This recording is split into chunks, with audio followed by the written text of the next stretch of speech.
Assalamualaikum warahmatullahi wabarakatuh. Innal hamdalillah nahmaduhu wa nasta'inuhu wa nastaghfiruh wa na'udzu billahi min shururi anfusina wa sayyiati a'malina. May yahdihillahu fala mudilla lahu ومن يضلل فلا هادي له أشهد أن لا إله إلا الله وحده لا شريك له وأشهد أن محمدا عبده ورسوله اللهم صل وسلم على نبينا محمد وعلى آله وصحبه أجمعين أما بعد. Ma'asyiral ikhwah wal akhwat, kaum muslimin wal muslimat yang dirahmati oleh Allah Ta'ala. Pertama kita mengucapkan alhamdulillah wa syukurillah. Kita bersyukur kepada Allah Ta'ala karena semua kenikmatan mulai yang kecil dan besar hanya dari Allah. Dan mari kita tingkatkan kesyukuran kita ini dengan menuntut ilmu, dan kita amalkan yang ketika itu wajib atau sunnah. Kita tinggalkan ketika kita menjumpai larangan Allah Ta'ala yang haram maupun yang makruh. Kemudian kita mohon kepada Allah Ta'ala semoga kita tetap menjadi orang istiqamah menuntut ilmu, istiqamah beramal soleh, dan semoga kita selamat dari fitnah-fitnah orang kufar atau musuh-musuh Allah Ta'ala yang ingin menggelincirkan kita dari jalan yang hak ini. Karena hanya Allah Ta'ala yang kita mintai dalam semua urusan kita. Pembahasan kita untuk malam hari ini masih membahas yaitu syarah Ushulus Sunnah oleh Imam Ahmad rahimahullah ta'ala yang disyarah oleh Syekh Rabi' bin Hadi Al-Madkhali hafidhahullah ta'ala. Buku aslinya halaman 25. Adapun pembahasan kita malam ini, kita memahami Al-Quran dengan hadis Rasulullah SAW. Dan ketika kita tidak faham, cukup dengan kita membaca dan memahami yang kita mampu. Jangan sesuatu yang kita dengarkan dari Allah Ta'ala atau Rasulnya Sallallahu Alaihi Wasallam lalu kita bingung atau kita tidak faham lalu kita menolak. Tidak boleh, karena kita wajib sami'na wa ata'na, bukan sami'na dan membantah, tidak, tapi sami'na wa ata'na, kita dengarkan dan kita taati. Karena Allah Ta'ala dan Rasulnya Sallallahu Alaihi Wasallam tidaklah memerintah kita kecuali memerintah yang baik. Ada penakal manusia satu sama lain berbeda. Karena itu tidak ada sahabat yang menanya kepada Rasulullah SAW kenapa atau mengapa. Karena masalah urusan akidah, urusan gaib. Baik, kita baca keterangan dari Al-Imam Ahmad rahimahullah ta'ala. Kemudian kita akan mendengarkan pula keterangan syarah dari penjelasan Syekh Rabi' bin Hadi Al-Madkhali hafidhahullah ta'ala. Qala al-Imam Ahmad rahimahullah ta'ala, wa man lam ya'rif tafsirul hadisi, siapa yang tidak tahu tafsirnya hadis. Ada yang tahu, ada yang tidak tahu. Siapa yang tidak mengerti tafsirnya hadis, wa yablughu aqluhu, dan tidak pula bisa difahami oleh akalnya, faqad kufiya dzalika, maka cukup dengan apa yang ia fahami, cukup dengan apa yang kita fahami. Kalau kita tidak tahu, tanya pada orang punya ilmu. Wa uhkima dzalika, dan telah dihukumi kita ini mentaati Rasulullah sallallahu alaihi wasallam. Fa alaihi al-imanu bihi, kita wajib mengimani semua hadis beliau yang sahih. Faham atau tidak faham, karena otak manusia beda. Ada yang dangkal, pemikirannya ada yang cerdas, ada yang menengah. Wa taslimu lahu, dan kita wajib menerima. Kalau sudah ada hadis qala Nabi sallallahu alaihi wasallam dan itu sampai kepada kita sumbernya benar, wajib imani, wajib menerima. Contohnya, satu contoh yaitu lalat jatuh di kopi. Hadisnya suruh mencelupkan lalat itu, plek, lalu dibuang lalatnya, kita minum. Kok begitu? Ya ini sunahnya beliau. Ini bertentangan dengan kedokteran, kita bukan berpijak pada kedokteran, karena hadis ini sahih. Dan karena beliau bicara dasarnya wahyu, berbeda manusia biasa berpikir barangkali begini, barangkali begini. Ya. Demikian juga setelah makan kita disuruh menjilati jari-jari kita. Ketika kita makan dengan jari kita, ya, jatuh suruh ngambil, bersihkan, suruh makan kita. Itulah namanya sami'na wa ata'na. Ya, kenapa ketika kentut kok kita mengusap muka, membasuh muka, kok tidak dubur kita? Yaitu contoh. Nah, inilah namanya sami'na wa ata'na, al-imanu wa taslim. Kita mengimani dan kita menerima, sudah selesai. Karena Allah Ta'ala tidak membebani kita yang kita tidak mampu. Fattaqullaha mastata'tum. Bertakwalah kamu kepada Allah menurut kemampuanmu. Tidak bisa sudah berdiri, duduk. Tidak bisa duduk, berbaring, karena enak kita ini. Jadi kita dalam Islam itu mudah. Kita tidak dibebani oleh Allah Ta'ala berpikir yang kita tidak mampu. Sepokoknya fahami itu, amalkan. Contohnya di sini mislu hadis as-sadiqi wal masduq. Hadis as-sadiq wal masduq maknanya beliau itu berbicara benar dan dibenarkan. Berhubungan dengan proses kejadian manusia. Kalau asalnya dari mani, ya 40 hari lagi menjadi tetap mani, 40 hari lagi menjadi segumpal darah, sehingga wanita itu tidak haid. 40 hari lagi menjadi segumpal daging. Terus ditiupkan ruh. Lalu malaikat suruh mencatat. Tulis, dia di surga nanti, di neraka nanti. Tulis dia sengsara, tulis dia musibahnya, tulis dia keuntungannya. Nah, ini kadang kala orang menanya, loh kok begitu? Loh, ini Allah yang menentukan. Nah, jadi kita ini sudah ditakdirkan oleh Allah Ta'ala di mana tempat tinggal kita, apa yang kita kerjakan, dapat musibah apa tidak kita ini.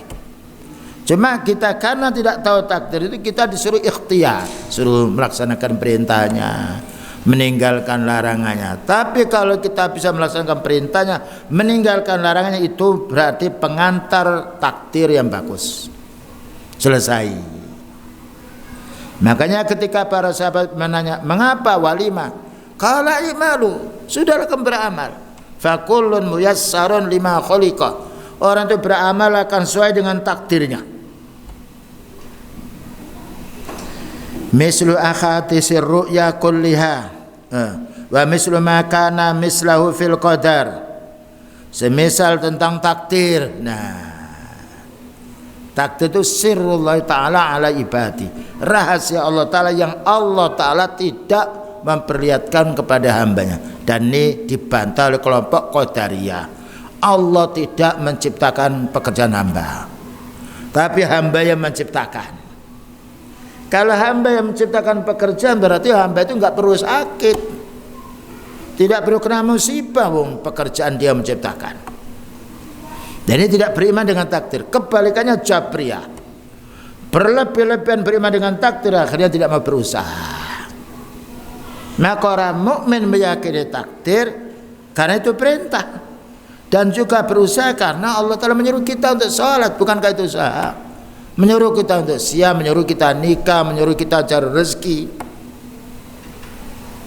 Contoh lain, wa mislu ahadisir ru'ya kulliha, seperti hadis yang menjelaskan Allah akan memperlihatkan diri kepada hambanya beriman. Kapan? Besok pada hari kiamat. Lah ini disanggah oleh kelompok Murji'ah, ada kelompok yaitu Mu'tazilah. Jadi bukan beriman sami'na wa ata'na, tapi mengapa? Ini menunjukkan tidak beriman, tidak yakin. Kalau katakan mengapa berarti kan masih ragu. Padahal Allah berfirman, "Dzalikal kitabu la raiba fi." Kitab Al-Qur'an itu tidak ada keraguan di dalamnya. Hudal lil muttaqin, petunjuk untuk orang takwa. Maka orang bertakwa dia yakin ini bicara Allah mesti benar. Tidak faham, kita menyerahkan diri pada Allah. Faham, alhamdulillah. Ya. Jadi orang mukmin besok pada hari kiamat akan melihat Allah. Jangan disangkal. Karena ada dalil nanti akan dijelaskan. Wa inna'at anis samai, walaupun kurang enak didengar. Loh, kok begini ya? Itu kan kita punya hawa nafsu. Tapi kalau kita menerima sami'na wa ata'na sudah selesai. Ya. Tapi mengapa? Loh kok begini? Itu maknanya tidak beriman, menyangga, raib, ragu. Wastaukhasa minhal mustami', dan merasa berat didengarkan oleh pendengaran. Gimana Allah kok turun? Allah kok punya tangan? Ya. Allah kok datang malam hari jam sekian? Maknanya sepertiga malam. Ya itu menunjukkan ragu. Itu kan itu haknya Allah. Ada dalilnya, kita imani ya Allah Ta'ala turun. Bagaimana kita tidak tahu, kita hanya dikabari. Selesai. Seperti Bilal, dikatakan oleh beliau, saya melihat kamu itu, ya suara kakimu itu di surga. Wahai Bilal, kamu beramal apa? Padahal Bilal itu di dunia. Ya wahai Nabi, saya amal saya sedikit. Namun setelah wudu saya sholat 2 rakaat. Selesai kan. Anjuran untuk setelah wudu sholat 2 rakaat. Jangan mengatakan loh, dia kan masih di dunia, itu namanya membantah. Ya, namanya membantah. Loh, bagaimana kalau sepertiga malam di Indonesia ini jam 2, tapi di Amerika siang, itu namanya membantah. Kita ini tidak disuruh bertanya, disuruh mengimani. La yus'alu amma yaf'alu. Jangan ditanya kenapa Allah Ta'ala berbuat. Wahum yus'alun, tetapi mereka yang akan ditanya. Kita itu akan ditanya, bukan kita menanya Allah. Ya.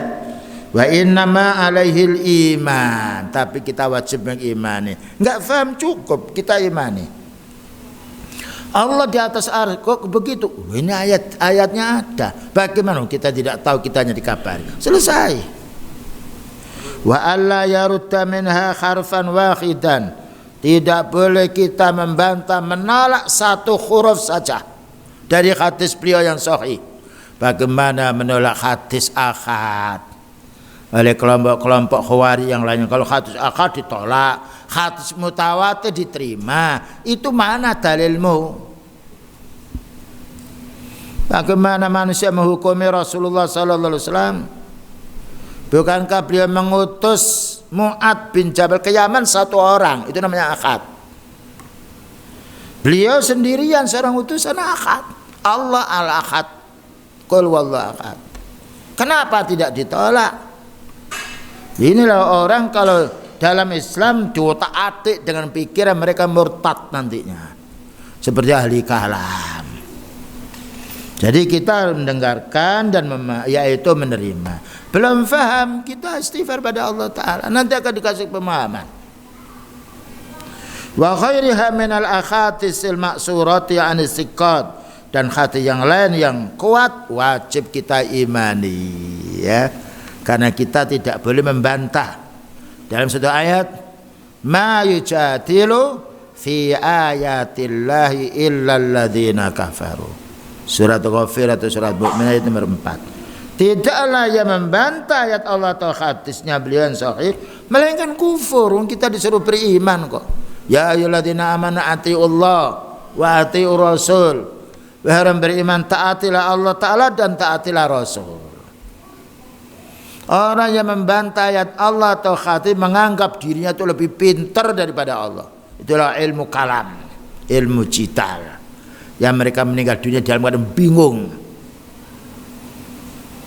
Nah, sekarang kita kembali pemahaman yang disampaikan oleh Syekh Rabi' bin Hadi hafizallahu taala, penjelasan yang disampaikan oleh Imam Ahmad ini. Ulama dahulu ya kawan dengan sekarang itu tidak berubah. Karena ulama sekarang ini ngambil ilmu dari orang dulu, selalu memuliakan orang dahulu. Ya, bagaimana tidak memuliakannya? Mereka mendapatkan ilmu dari yang dulu. Mana di antara ulama dulu lalu mencaci syekhnya, mencaci gurunya? Tidak ada para tabi'in yang mencaci para sahabat, kecuali kelompok Syiah, kelompok Khawarij. Nah, sekarang baru menuntut ilmu 2 bulan 3 bulan seolah menjadi guru besar. Ya, ustadznya dihajar. Nah, itu tidak membahayakan yang dihajar. Rasulullah SAW dikatakan gila juga tidak bingung kok. Nah, ini harus punya adab. Orang menyampaikan ilmu itu tidak ingin mendapatkan terima kasih, tapi kita disuruh oleh Allah Ta'ala memuliakan orang ulama. Selanjutnya penjelasan wa man lam ya'rif tafsirul hadisa, siapa yang tidak mengerti tafsirnya hadis, wa yablughu aqluhu, dan tidak bisa difahami oleh akalnya, faqad kufiya dzalika, maka cukup seperti itu saja. Wa uhkima lahu, dan dihukumi telah mengimani, karena Allah Ta'ala berfirman. Nah, ini dalilnya surat Al-Baqarah 286. La yukallifullahu nafsan illa wus'aha. Allah Ta'ala tidak membebani jiwa kecuali yang ia mampu, kecuali dengan usahanya, kemampuannya. Ya, makanya anak kecil itu tidak sama kewajibannya dengan yang sudah dewasa. Karena keterbatasan akalnya. Karena itu orang tua yang sudah pikun bebas dia dari tanggungan, karena pikun. Kacamata dipakai mencari. Mana kacamata itu loh? Oh iya ya. Sudah makan katanya belum makan, karena akalnya sudah tidak beres. Makanya Allah Ta'ala berfirman, wala taqrabus sholata wa antum sukara. Kamu jangan sholat kalau mabuk. Sebab sholat itu harus sehat akalnya. Orang yang lupa tidak dihukum karena lupa dia. Orang salah karena tidak tahu maunya ada sholat. Kita sholat menghadap ke timur, kita yakin itu kiblat, tapi karena kita tidak tahu yakin diterima. Tapi kalau sudah ada orang memberitahu, Pak, ini berbalik Pak, kiblatnya di sana. Nah, kita harus berbalik. Enak kalau kita kembali kepada ayat Allah Ta'ala. Jadi otak ini bukan untuk mengoreksi ayat Allah, tapi wajib menerimanya. Ketika faham alhamdulillah, ketika tidak faham, ini ayatnya surat Al-Baqarah 286. Ba'dhun nususi qad la tafhamuha. Sebagian dalil-dalil kadang-kala kita tidak faham. Makanya disuruh menanya orang punya ilmu. Fas'alu ahla dzikri in kuntum la ta'lamun. Tanyalah kamu pada orang punya ilmu kalau kamu tidak tahu. Tapi kalau kita sudah tidak tahu, menanya pada orang punya ilmu, kita wajib menerima, jangan dibantah. Dengan bukti kita menanya, lalu bagaimana membantah? Makanya tidak ada para sahabat yang membantah Rasulullah sallallahu alaihi wasallam. Ini prinsip yang harus kita pahami supaya kita tidak keluar dari manhaj as-sunnah ini. Rusaknya manusia ini kenapa? Hawa nafsu. Kalau orang sudah memahami Islam dengan hawa nafsu, hancur Islam itu. Dia sendiri bingung. Barangkali banyak orang itu bingung karena urusan dunia, urusan otak-atik. Karena kalau kita kembali pada din, ternyata tenang kita ini. Karena paling benar fa inna astaqal hadisi kitabullah. Itu sering khutbah disampaikan. Paling banyak bicara itu firman-Nya Allah. wa khairul huda hudan nabi sallallahu alaihi wasallam, dan paling banyak petunjuk beliau. Tapi kalau Allah Ta'ala sekarang nggak perlu. Kalau Nabi tidak perlu, lihat di internet itu, YouTube yang lainnya nggak ada kalau Allah Ta'ala kalau Nabi, yang ada pikiran mencaci sana kemari, nggak selesai. Bingung kita ini. Tapi kalau kita baca kitabnya para ulama sunnah, subhanallah. Mayal hikmatu walakin mayal hikmatu wal ghayatu fiha. Tetapi apa hikmahnya? Sebagian kita tidak tahu ini. Wa ma sirru min wara'ya, dan rahasia apa di balik itu kita tidak paham ini. Fa alaika bil iman. Kita disuruh beriman. Bayangkan kita disuruh mengimani malaikat. Pernahkah mata kita melihat malaikat? Tidak pernah. Loh, kenapa kau mengimani? Karena ada dalil. Selesai kan. Nah, inilah faedahnya, nikmatnya kita punya pikiran, punya hati. Kalau kita mau menerima syariat Allah, tenang jiwa kita. Karena itu orang gelisah itu karena orang yang zaghuh, berpaling dari din. Tidak ada manusia yang paling tenang kecuali orang yang berpijak kepada nusus Quran dan Sunnah. Lihat para anbiya, tidak ada para nabi yang tidak dibenci, yang tidak mau dibunuh di perkara mereka, tapi hatinya tenang saja dia. Ketenangan bukan makan enak dan bukan kehidupan yang mewah. Ketenangan itu ketenangan hati.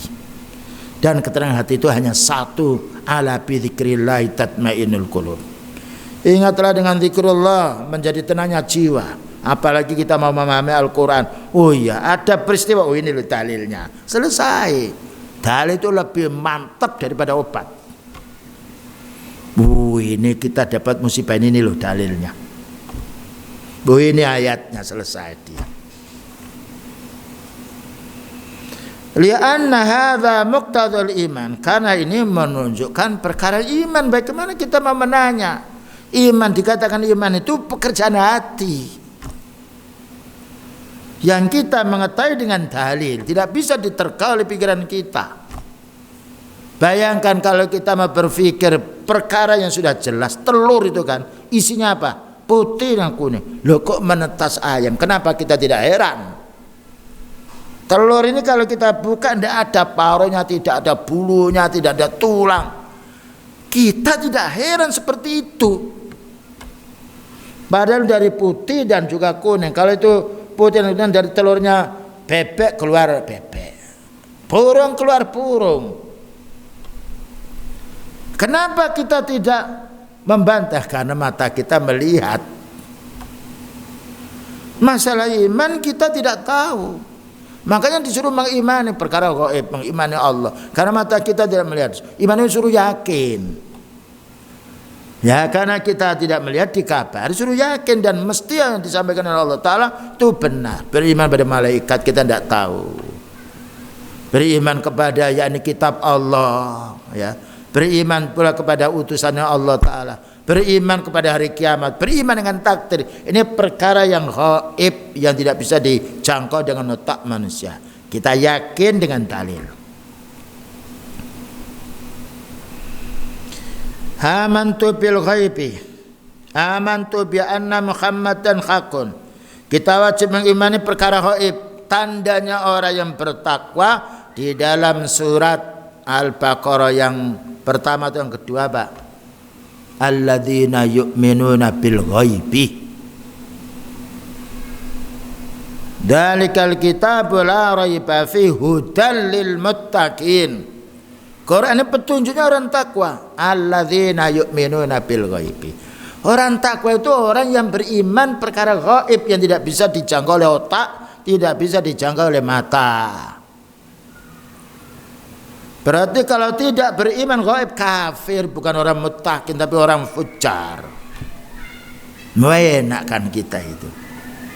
Yang menjadi sebab nakal kita itu ini hawa nafsu itu. Hawa nafsu itu gimana membunuhnya? Ya susah kita. Baca Al-Quran, fahami maknanya, selesai. Orang suka menggunakan otaknya itu karena mereka tidak membaca Quran, tidak memahami atau membaca tidak difahaminya. Makanya para ulama tidak ada yang sedih mereka itu. La khaufun alaihim wa lahum yahzanun. Tidak gelisah, tidak sedih. Siapa itu? Alladzina amanu wa kanu yattaqun.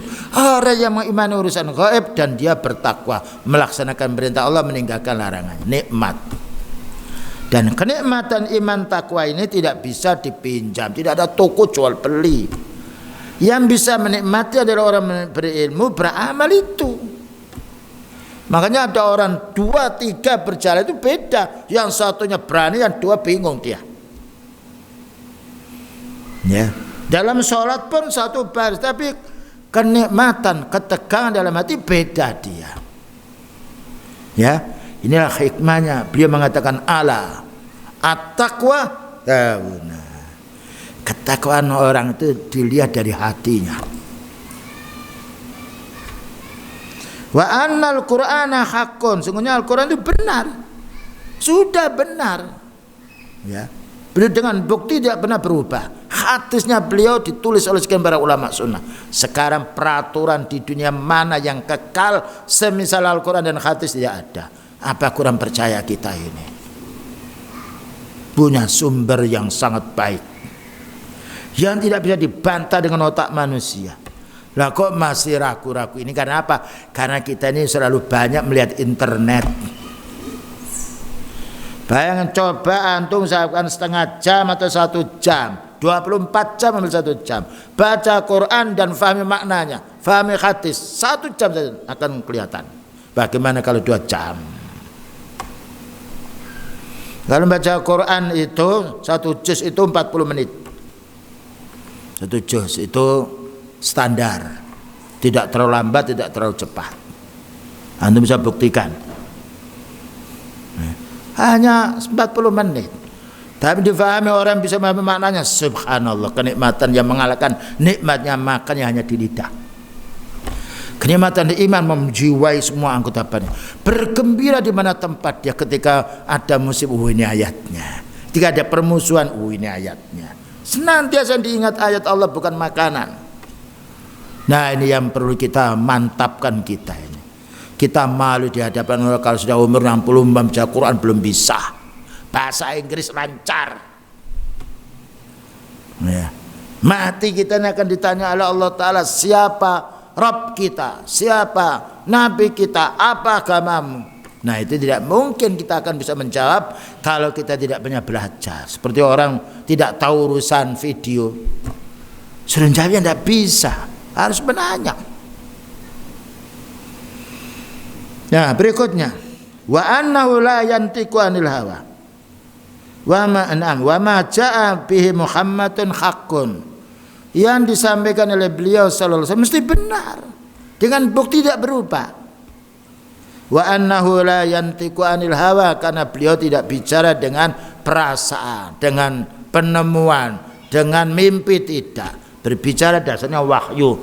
Mimpi beliau itu mimpinya wahyu, lain dengan mimpi kita. Padahal mimpi orang itu ketemu ular. Ya, mimpinya beliau wahyu.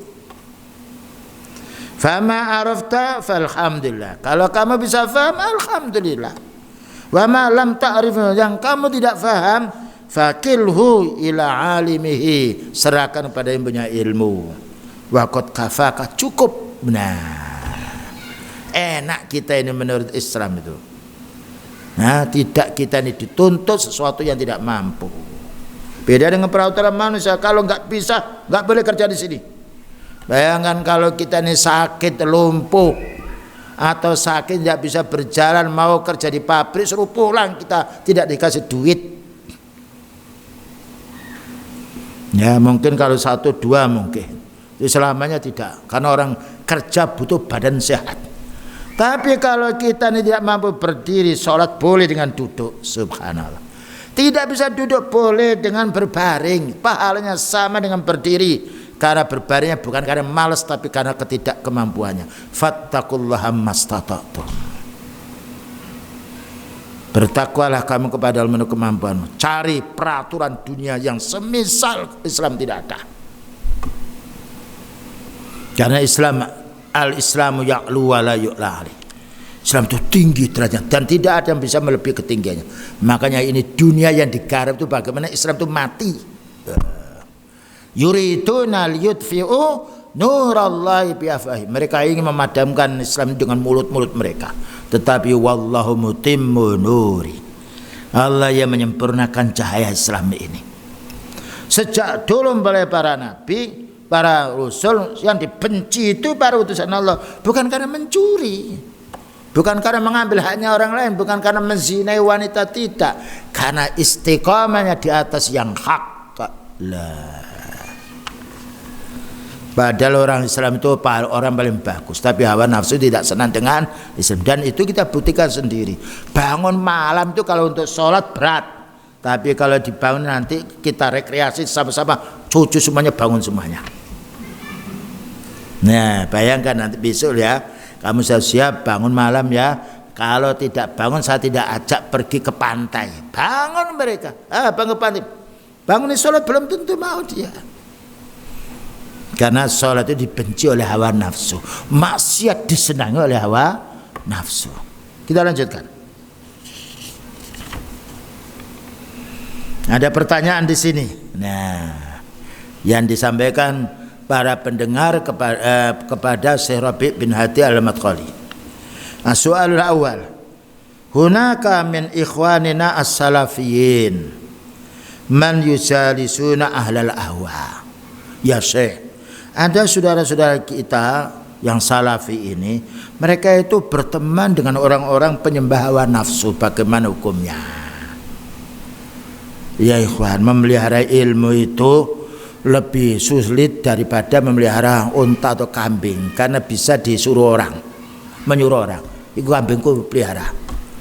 Memelihara ilmu amal ibadah ini kita sendiri dengan pertolongan Allah. Dan umumnya yang terpengaruh itu orang yang baik terpengaruh dengan orang yang jelek. Jelek apa? Bukan jelek rupa, tapi jelek akidahnya. Dan umumnya orang yang jelek akidah itu kita ajak kepada sunnah berat, bahkan kita malu. Itu hawa kita itu punya hawa nafsu. Mengucapkan salam kepada semuanya temannya karena beda agama nggak mau dia. Padahal ada saudara kita yang Islam, Assalamualaikum belum tentu mau. Bahkan mengucapkan Allah Rabbuna nggak mau, Tuhan nggak mau. Itu kenapa? Karena teman. Padahal kita ini salat menyebut Allah. Qul huwallahu ahad, bukan qul Rabbuna. Qul huwallahu ahad.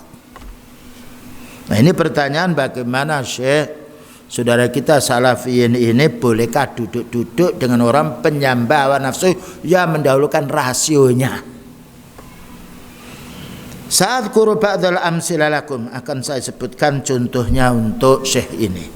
Wa qad khasala hadza li Ibnu Uqail, dan ini telah diperolehnya oleh Ibnu Uqail, Ibnu Aqil.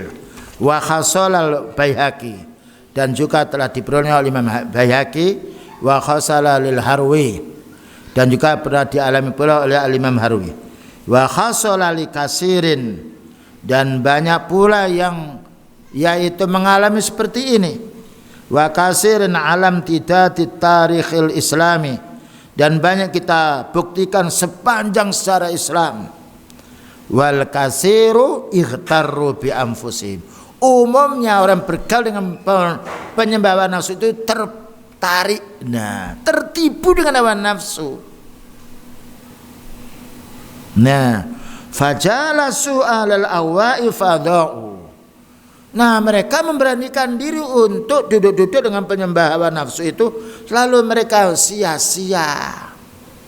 Umumnya orang mau menegur yang hak, yang batil itu berat.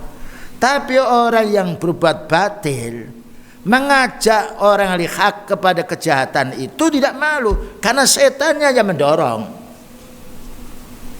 Ya. Dan itu kita saksikan sendiri loh. Kita punya atasan namanya. Atasan kita mamanya makan tangan kiri, belum tentu kita menegur, Pak tangan kanan belah. Tapi mereka menyuruh kita maksiat itu kita sudah tahu tapi kita nggak mampu. Karena ada urusan dengan duit. Nah inilah bahayanya pergaulan. Terutama mengurusi masjid, bersihkan dari orang-orang yang tidak beres akidahnya. Nanti menjadi rusuh. Dan itu ada faktanya, buktinya ketika orang munafik mau ikut beliau perang, Allah turunkan ayat, jangan mereka ikut perang. Zaman Rasulullah SAW. Nah, ya, jadi ulama dia harus hati-hati dengan siapa mereka bergaul. Karena pergaulan ini pengaruhnya besar. Yang asalnya qala Allah Ta'ala wa qala Nabi, ketika bergaul dengan orang-orang yang ahli pemikiran qala fulan. Diam mulutnya qala Allah Ta'ala qala Nabi. Dan kita tidak menyebut nama, tapi jumlahnya orangnya banyak. Nah inilah fatwanya para ulama sunnah.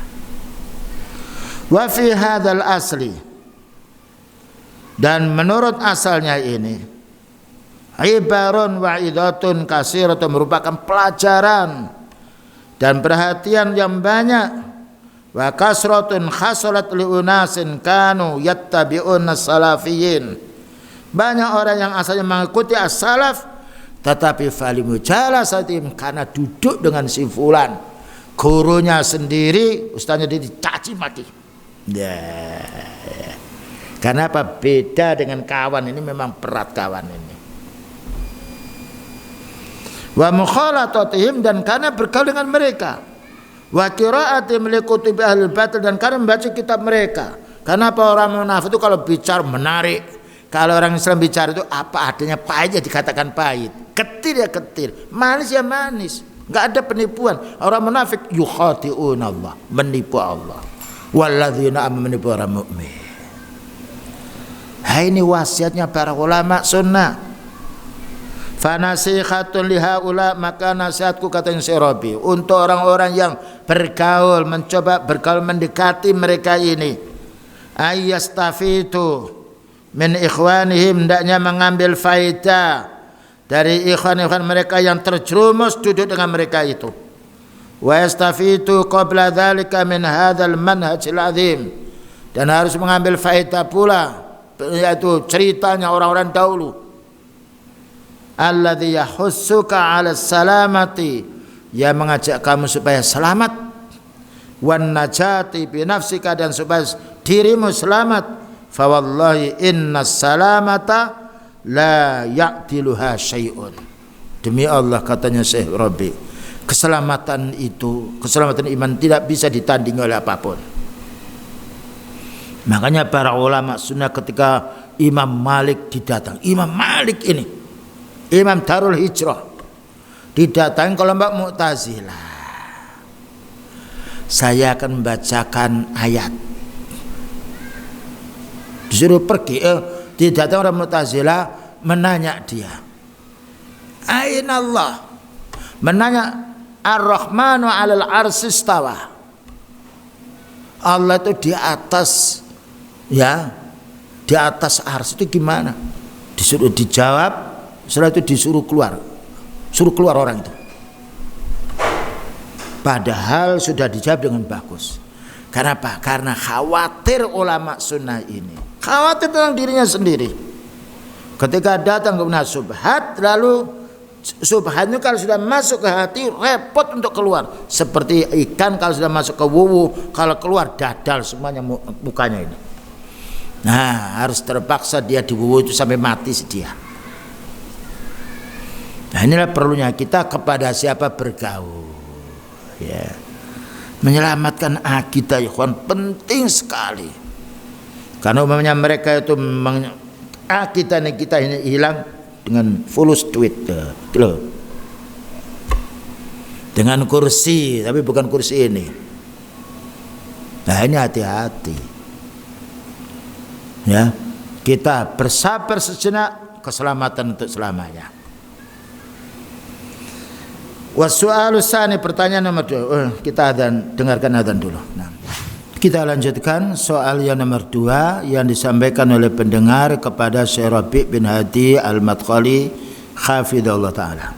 As-su'alu tsani minal ma'lumi annal khilafa fil furu'i sa'ighun bisurut. Pertanyaan demikian. Wahai Syekh, perselisihan dalam masalah fikih itu boleh dengan syarat, ya. Perselisihan dalam masalah urusan fikih itu boleh dengan syarat. Fama hiya dhawabitu allati yakunu fiha al-khilafu fi ba'dhi masail aqidati sa'ighun. Ya. Maka persyaratan apa wahai Syekh? Kita ini boleh berselisih dalam masalah akidah. Nah, ya. Persyaratannya apa saja kita ini boleh berselisih dalam masalah akidah. Ya, pertama tadi wahai Syekh, masalah urusan fikih, urusan muamalah itu boleh kita berselisih, tentunya dengan syarat. Nah, permasalahan akidah yang kita boleh berselisih itu apa saja? Ya. Dijawab sini, wallahi ma arahunaka ay musawwahin lil khilafi fil aqidah. Demi Allah, beliau menjawab, tidak boleh kita berselisih dalam masalah kita. Karena akidah itu tidak menerima ijtihad. Karena urusan gaib. Ya. Kemudian wa ma yata'allaquna bihi mimma yansibunahu ila sahabati annahum mukhtalifuna fil aqidah fahum la yakhtalifu fi syai'in. Kalau kamu mendengar para sahabat berselisih dalam masalah kita, itu tidak benar, ya. Jadi kalau kamu mendengar bahwa para sahabat berselisih dalam masalah kita, tidak benar. Karena tadi ayatnya alladzina yu'minuna bil ghaibi wa sayatina insyaallah fi turusin min hadhihi risalah, dan akan kami jawab lebih jelas untuk waktu berikutnya. Kesimpulannya begini. Dalam masalah urusan akidah, mulai Nabi Adam sampai beliau sallallahu alaihi wasallam tidak ada perubahan. Seperti beriman kepada Allah, beriman kepada hari akhir, tidak ada. Yang ada perubahan itu masalah muamalah. Seperti dulu menikahi saudari itu boleh pada zaman Nabi Adam, tapi sekarang tidak boleh. Dulu sholat itu 50 kali pada zaman Nabi siapa? Musa. Sekarang 5 kali, tapi pahalanya seperti 50 kali. Dulu siam itu wajib 1 hari siam, 1 hari berbuka. Sekarang yang wajib berapa bulan? 1 bulan, bulan Ramadan. Nah, ya. Nah, itu masalah urusan fikih boleh berubah dengan syarat perubahan itu dari nas. Dulu pertama kali nikah mut'ah itu boleh. Nikah 5 hari cerai, 10 hari cerai. Setelah itu dihapus. Tidak boleh menikah mut'ah. Kita menikah harus punya prinsip ingin menolong wanita itu. Nah, ya. Nah, persyaratan bolehnya berselisih ini dengan dasar orang itu punya ilmu. Seperti i'tidal, ada yang berpendapat sedekap, ada yang tidak. Ini bukan masalah kita, tetapi ini masalah furu', masalah urusan fikih di dalam masalah urusan yaitu ibadah kita yang zahir. Mani ada yang mengatakan najis, ada yang mengatakan suci. Loh. Tapi itu tidak mengeluarkan orang dari Islam. Karena yang bicara adalah orang punya ilmu. Man ijtahadal hakimu fa akhta'a falahu ajrun. Siapa yang dia hakim orang punya ilmu, hakim itu menurut ahli hadis derajatnya lebih daripada muhaddis, karena mengetahui semua seluk beluk Islam kecuali satu dua yang tidak tahu. Nah, ketika hakim dia keliru beristihad, ya, maka dia dapat satu pahala. Kalau benar dua, contohnya kita sholat itu tidak boleh menghadap kecuali kiblat. Tapi kalau kita ini tidak tahu ini kiblat atau tidak, dan tidak ada HP yang ada kiblatnya, tidak ada yang kita tanya, maka kita sholat meyakini di mana kita menghadap. Kita harus niat untuk menghadap kiblat. Ternyata setelah sholat diberitahu, Pak tadi sholatnya kok menghadap ke selatan. Usah tidak tahu, tidak harus mengulangi. Ini masalah urusan fikih furu'. Masalah akidah tidak ada perubahan. Nah, ya ini yang harus kita fahami. Baik, soalnya nomor 3. Idza istama'a as-sahabatu ala mas'alatin ma. Jika para sahabat sudah sepakat dalam satu masalah. Nah ini ya. Jika sahabat sepakat dalam satu masalah, tidak berselisih. Hal yajuzu liman ja'a ba'dahum ayukhtisal qaulan. Bolehkah generasi setelah sahabat ini membuat hujjah yang baru, ya, membuat pendapat yang baru yang menyelisihi ijma'nya para sahabat? Paham kan soalnya? Para sahabat telah bersepakat dalam satu masalah, tidak ada yang berselisih. Bolehkah generasi sesudahnya ini punya pendapat yang menyimpang ijma'nya para sahabat? Jawabnya beliau mengambil dari surat An-Nisa 115. Hadza yu'arridu ila wa'idin syadidin wa khatarin kabirin. Orang yang menyelisih ijma'nya para sahabat berarti menjatuhkan dirinya kepada azab yang sangat besar. Ya. Jadi berpendapat yang menolak ijma'nya para sahabat berarti dia menjerumuskan dirinya ke neraka. Para sahabat itu ijma' bersepakat, bukan bersepakat dengan hawa nafsu, bersepakatnya karena ilmu. Dan orang yang nomor 2 setelah Rasulullah sallallahu alaihi wasallam, bagaimana orang sesudahnya menyelisih para sahabat? Makanya orang kelompok Syiah, kelompok Khawarij, ya, dan juga Mu'tazil yang menyelisih sahabat, hancur mereka. Dalam kebingungan sampai mati mereka, kecuali tobat. Nah ini menunjukkan ijma'nya sahabat hujjah untuk kita. Dan ini hanya orang punya ilmu yang tahu. Makanya kita disuruh mengajar orang punya ilmu.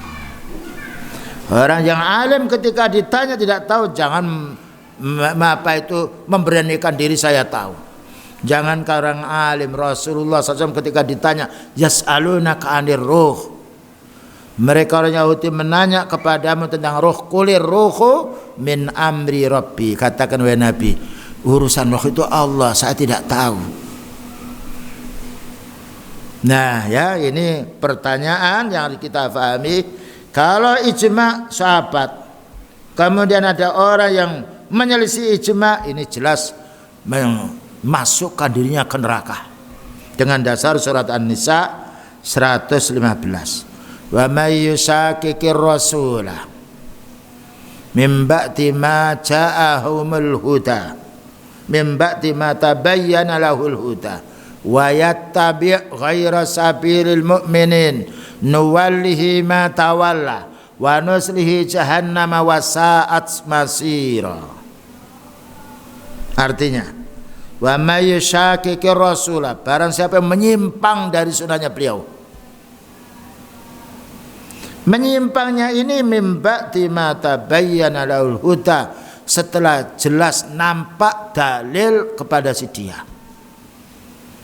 Ditolak ditolak sunnahnya beliau setelah dia tahu. Yang nomor 2, wa yattabi ghaira sabil mu'minin, dia tidak mau mengikuti jalannya orang mukmin. Orang mukmin yang pertama kali setelah beliau siapa? Para sahabat. Nah, barang siapa yang menolak sunnahnya beliau, itu kalau kita ringkas bicara. Nomor 2, dan barang siapa yang menolak sunnahnya para sahabat, nuwallihi ma tawalla, kami palingkan di mana dia berpaling. Maknanya Allah Ta'ala tidak memberi petunjuk sama si dia. Makanya ahli bid'ah itu berat untuk dinasihati, banyak melawannya daripada menerima, karena mereka telah meninggalkan sunnahnya beliau, meninggalkan sunnahnya para sahabat. Maka Allah palingkan dia ini di dunia. Yang nomor 2, wa nuslihi jahannam, dan kami akan masukkan ke neraka jahanam. Ya dan bila dzalik wasat masira, dan paling jeleknya tempat kembali. Ya. Jadi ayat ini memberi penjelasan kalau sudah para sahabat bersepakat tidak berselisih, jangan mencoba-coba kita punya pendapat sendiri. Karena kita tuh hidup di tengah fitnah. Bahkan orang-orang punya pendapat seperti itu karena apa? Kedangkalannya dengan Islam, atau karena tidak senangnya dengan wahyu Allah. Tapi para ulama sunnah yang mengikuti Al-Quran dan sunnah tidak akan menyelisih sahabat, bahkan didahulukan setelah beliau para sahabatnya. Ajma'as sahabatu ala mas'alatin, sahabat telah bersepakat dalam satu perkara. Wa anta ta'ti bi ru'yin akhar, lalu kamu punya pendapat sendiri. Kamu punya pendapat yang lain, padahal sahabat sudah bersepakat. Hada kharqul ijma', ini membakar ijma'nya para sahabat. Ini membakar fatwanya mereka. Wa mukhalafatil kitab, mereka menyelisih Al-Quran. Was sunnah, tidak menyelisih hadis. Kalau begitu kufur mereka. Kita tidak disuruh untuk berpendapat dengan pendapat kita kok. Mana dalilnya kita harus kembali pada pendapat kita itu mana? Bukankah Allah berfirman, fa in tanaza'tum fi syai'in farudduhu ila Allahi war rasul in kuntum tu'minuna billahi wal yaumil akhir dzalika khairu wa ahsanu ta'wila. Surat apa itu? Surat An-Nisa nomor 59. Kalau kamu berselisih dalam semua urusan, kembalikanlah kepada Allah. Farutuhu ilallah, bukan kembalikan pada pendapatmu atau ayah kita, nenek, kakek kita, tidak. War Rasul, dan kembalikan pada hadis beliau.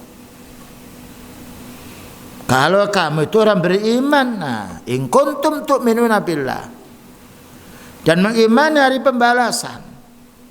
Jadi orang mukmin ada satu masalah, bukan bagaimana Pak menurut Bapak, bagaimana adik menurut adik, bukan. Bagaimana menurut kepala saya, tidak. Bagaimana menurut atasan saya, tidak. Bagaimana menurut organisasi saya, tidak. Tidak ada, kita harus kembali kepada organisasi. Tunjukkan dalilnya. Tapi farudduhu ilallah war rasul. Tapi kenyataan farudduhu ila fulan. Wah, katanya orang tua begini kok. Pimpinan saya begini kok. Itu masuk ayat wa idza qila lahum ittabi'u ma anzalallahu qalu bal nattabi'u ma wajadna 'alaihi aba'ana. Ketika mereka disuruh untuk kembali kepada Allah dan Rasulnya, oh kami mengikuti bapak-bapak kami dulu kok. Nah, tidak terasa orang bicara kita melanjutkan perjuangan orang tua kita. Perjuangan orang tua kita, perjuangan apa? Kalau perjuangan orang kita menuju kepada sunnah, berarti kita melanjutkan sunnahnya beliau. Sekarang jarang kita, mari kita kembali, mana dalilnya, jarang. Tapi katanya sufal kalau bilang jutaan manusia. Ini hanya kelompok Mu'tazilah. Jadi banyak orang Islam ini yang kena pengaruh Mu'tazilah, logika yang dipakai. Inilah faedahnya kita baca kitabnya ulama sunnah. Wa masyaqatun lillahi wa rasuli, dan ini berarti mereka itu maksiat kepada Allah, durhaka kepada Allah Ta'ala, dan durhaka kepada Rasulnya, wal mu'minin, dan durhaka pula orang mukmin yaitu para sahabatnya Nabi sallallahu alaihi wasallam. Wattiba'u li ghairi sabil mu'minin fala yajuzu, mengikuti jalannya selain para sahabat tidak boleh kita. Wong kita disuruh mengikuti sahabat kok. Mana ayatnya? Was-sabiqunal awwalun minal muhajirin wal ansar walladzina tabauhum bi ihsanin radhiyallahu anhum wa radu'an. Surat apa itu? Ini terlalu banyak kita baca Quran ini. Surat Taubah 100. Nah, sekarang banyak ikhwan HP itu di download bahasa Arab, ya, klik ketahuan nanti. Nah, itu baru manfaat karyanya orang-orang yang tidak Islam kita beli. Tapi kalau kita hanya melihat situasi bagaimana, remek pikiran kita. Hadis bisa dimasukkan. Bayangkan ini kita manfaatkan ini, ya, di mana tempat kita tidak bisa pergi ke tempat yang lain, mereka bisa mendengar. Baru manfaat dunia itu kalau kita gunakan untuk ibadah kepada Allah. Tapi juga begitu, kita download bahasa Arab juga ada. Mencari komus, klik tampil. Mencari hadis ini palsu apa hadis benar, masuk. Kalau kita bisa membaca Arab, bisa paham, nah klik masuk. Oh, ini hadisnya palsu, ini hadisnya sahih. Dan apapun yang dimuat ini orang ahli bid'ah, kita tahu ini orang ini menipu hadis beliau. Keutamaan ilmu tidak bisa dikalahkan oleh siapapun orang. Nah, perangkat-perangkat seperti itu kita manfaatkan. Nah, kita bisa berdakwah lewat Zoom, lewat internet, yang lainnya. Nah, kalau seperti itu manfaat kita punya perangkat lunak ini. Tapi kalau hanya urusan dunia saja, ingin melihat kemaksiatan, naudzubillah min dzalik. Soal nomor 4. Ana rajulun a'malu fi ikhda al-wadhaifi. Saya ini bekerja dalam satu instansi atau kepegawaian. Wa ba'dhu zumalai min ashabil manahijil munharifah. Tapi teman-temanku ini orang-orang yang ahli bid'ah, penyimpan namanya manhajnya enggak benar. Ya, dia kerja dalam satu perusahaan, tapi teman-temannya ini min ashabil manahijil munharifah. Tapi teman-teman yang banyak ini adalah akidahnya tidak benar, manhajnya kocar-kacir. Fama nasihatu kali fil khadari min mujalasatihim. Bagaimana nasihat Syekh untuk saya? Bolehkah kami bergaul dengan mereka ini? Al-jawab, ibkhas laka ala majalin akhar. Coba kamu cari pekerjaan yang lain. Subhanallah. Karena teman ini umum yang baik itu kalah dengan yang tidak baik. Kecuali kalau kita istiqomah betul. Cuma berat kita istiqomah di tengah-tengah orang yang banyak jumlahnya, 50 kita sendirian. Jadi kalau kita memang istiqomah betul mendakwai terus, tapi kalau tidak bisa, kita akan dimakan oleh mereka. Ibkhas laka ala an majalin akhar. Coba kamu cari tempat yang lain. In wajadta fihim man yakbalu da'wataka falhamdulillah. Kalau kamu jumpai tempat yang lain dan kamu bisa mendakwai mereka, alhamdulillah. Pokoknya jangan sampai kita ini didakwai. Upayakan kita bisa mendakwai mereka dengan dasar ayat kuntum khaira ummah. Kamu itu paling baiknya umat. Ukhrijat linnas, dikeluarkan untuk manusia. Ta'muruna bil ma'ruf wa tanhauna 'anil munkar. Menyuruh kebaikan dan membendung kemungkaran. Yang penting bagaimana kita tidak kena arus mereka, itu yang pertama. Tapi kalau kita sampai kena harus mereka wajib keluar. Kalau kita bisa istiqomah dan mendakwai tidak berhasil itu bagus. Ayatnya mana?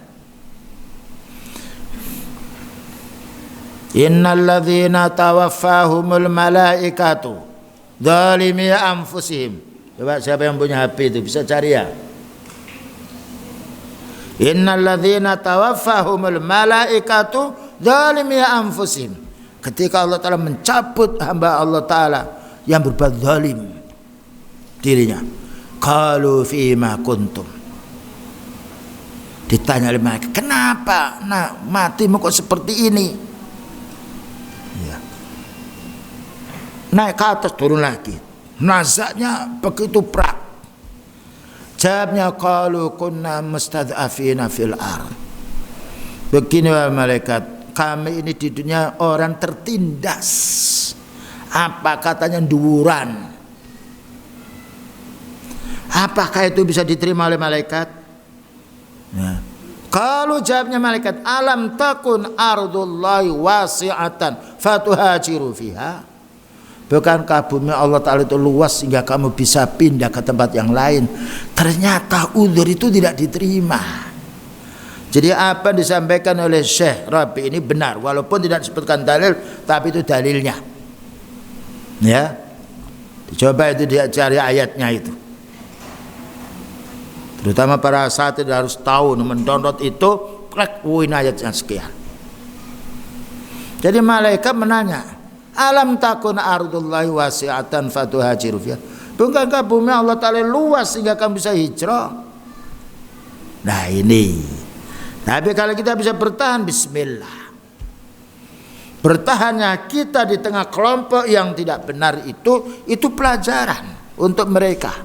Wah, dia ternyata istiqomah ini. Nah, kemudian apa katanya? Kalau kamu menjumpai tempat yang lain, kamu bisa mendakwai, falhamdulillah. Kamu harus bersyukur kepada Allah. Wa imma wajadta, kalau kamu tidak menjumpai tempat yang lain, fabhas an majalin akhar, maka carilah pekerjaan di tempat yang lain. Insya Allah akan ada. Karena Allah Ta'ala telah menentukan rezeki kita. Sedikit banyak telah ditentukan. Cuma kita tidak tahu di mana rezeki kita. Namun kalau kita tetap bergantung pada Allah, menjadi orang bertakwa, insya Allah apa yang kita cari rezeki itu ada. Tapi upayakan kita istiqomah mencari rezeki. Karena umumnya orang itu kalau sudah jadi pimpinan biasanya mendoktrin ke bawah. Nah, bayangkan ya kawan, orang kerja di pabrik memakai jenggot itu kadang-kadang tidak boleh. Padahal jenggot ini enggak mengganggu orang. Cingkrang tidak boleh. Ditanya alasannya apa? Pokoknya enggak boleh. Kan itu kan tidak bisa. Jadi maunya kita itu kerja di tempat mereka itu maunya seperti mereka. Kalau orang muslim ini dia laki-laki perempuan istiqomah tidak dapat mereka pegawai. Nah, tapi kalau iman kita itu lemah jadi budak kita itu oleh mereka. Harus difahami. Istiqomah di atas yang hak, kenikmatan di akhirat nanti. Tapi kalau kita menjadi orang yang lemah imannya bahaya. Belum tentu kita kaya di dunia bisa menikmati semuanya. Mati kita tinggalkan semua dunia ini. Berhadapan dengan Allah Ta'ala kita dengan amal kita. Nah ini yang perlu harus kita waspadai. Baik, itulah yang dapat disampaikan. InsyaAllah pertanyaan yang lain akan kita lanjutkan. Dan begitulah ikhwan ya, pentingnya kita membaca kitabnya para ulama sunnah. Ternyata kita ini masih banyak dosa. Tapi ada baiknya kita mencari yang hak ini. Karena Allah Ta'ala itu pemberi petunjuk. Dan Allah Ta'ala belas kasihan pada hambanya. Apapun kalau kita dengar bersabar, insya Allah Allah Ta'ala yaitu memberi kemudahan kita untuk merubah sikap. Dan juga untuk menjadi orang bersabar di tengah-tengah hidup yang banyak fitnah ini. Barangkali ada yang ditanyakan, silahkan.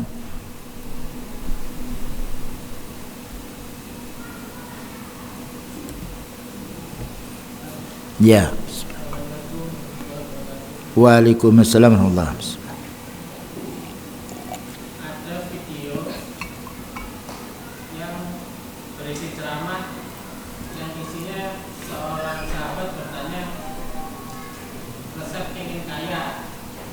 kemudian disuruh menikah lagi sampai 4 kali.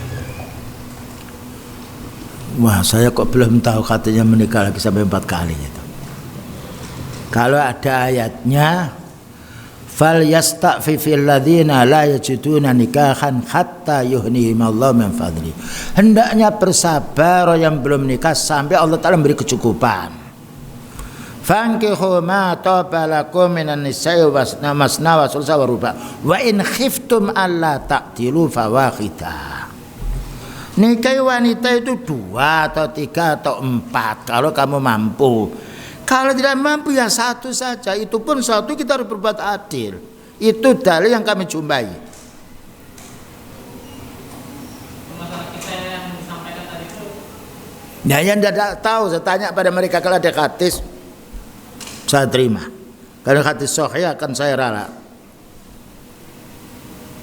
Karena kita bicara banyak. Wala takfu ma laisa laka bihi ilmun. Kamu jangan berbicara tanpa ilmu.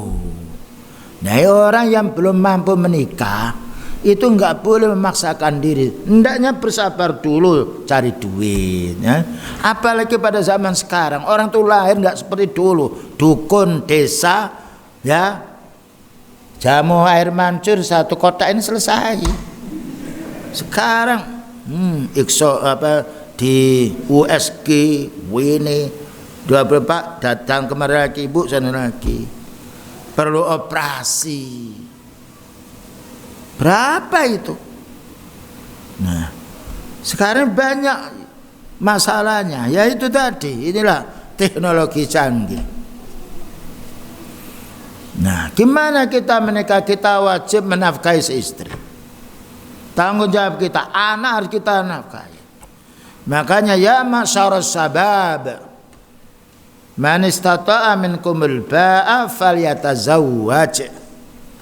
Wahai pemuda, kalau kamu mampu untuk menikah, nikahlah. Bukan mampu syahwat, mampu menikah membiaya. Wa man lam yastati' fa alaihi bis-shaum. Kalau belum mampu ya upayakan siam, karena siam itu mengurangi syahwat, mengurangi yaitu teganya syahwat. Disuruh bukan suruh menikah 2, 1 saja suruh sabar. Nah, itu hadisnya. Ya. Jadi kita bukannya sekedar tawakal, yang penting ini sunnah. Betul, orang mengamalkan sunnah harus ada kemampuan. Berapa banyak orang menikah ini bukan kok tidak boleh menikah lebih dari 1, dititipkan istrinya di tempat yang lain, sembunyikan, ya, dipaketkan lagi, ditanya mana itu siapa, oh itu apa itu teman, padahal itu ini kan dusta ini. Rasulullah SAW punya istri kalau pergi diajak dua-duanya, kalau tidak bisa diundi dulu, ya. Diundi dulu. Dan itu rumahnya dekat-dekat itu di belakangnya masjid itu. Nah, ini satu kamar sendiri. Tidak dikumpulkan satu rumah, nanti apa? Ini bertarung. Nah, wanita kan, ya akalnya kurang, agamanya kurang, dicampur kecuali 1-2 yang sifatnya sudah tauhid. Nah, seperti itu. Itu pun beliau bisa mengatasi masalah. Ketika ada cekcok istri dengan istri, beliau tahu ini watak wanita, bersabar beliau. Bahkan tidak ada satu pun yang dicerai dari istrinya, kecuali pas pertama menikah dengan orang, ya dengan wanita, ya mana wanita itu mencaci. Ya sudah, kalau begitu saya tidak menikah dengan kamu. Tapi cuma sampai Saudah, itu istri yang paling tua. Begini wahai Nabi, tidak mengapa bagianku ini kasihkan kepada Aisyah. Aku masih senang hidup dengan Rasulullah SAW. Nah, itu namanya udzur, boleh. Tapi ini sebulan nggak datang dimarahi lagi. Kadang-kala nafkahnya dititipkan orang tua. Istri yang satu setiap hari. Mana istrimu? Enggak, saya enggak punya istri. Bohong juga.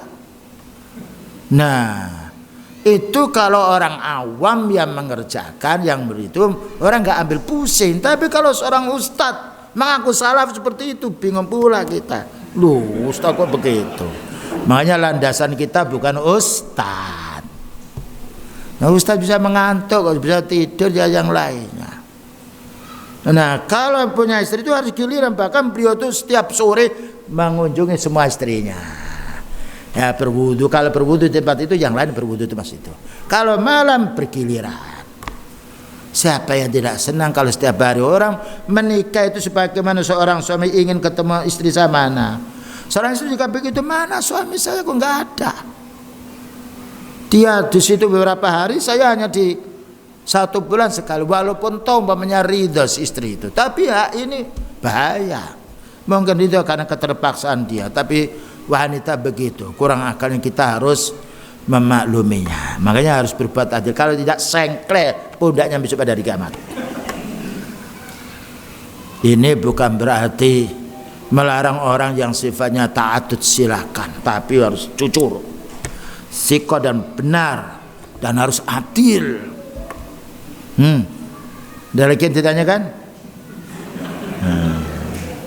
Melek semuanya sekarang. Baik Irfan, kalau sudah tidak ada kita cukupkan sekian, dan kita mohon kepada Allah Ta'ala semoga kita tetap sehat, badan kita sehat pula hati kita, sehingga bisa menuntut ilmu, mengamalkan sunnahnya beliau, menjauhi kebid'ahan, dan semoga kita dikarunia Allah Ta'ala bersabar di tengah zaman yang kita banyak fitnah ini. Wa sallallahu ala nabiyyina Muhammadin wa ala alihi wasallam. Subhanakallahumma bihamdika asyhadu an la ilaha illa anta astaghfiruka wa atubu ilaik. Walhamdulillahirabbil alamin. Wassalamualaikum warahmatullahi wabarakatuh.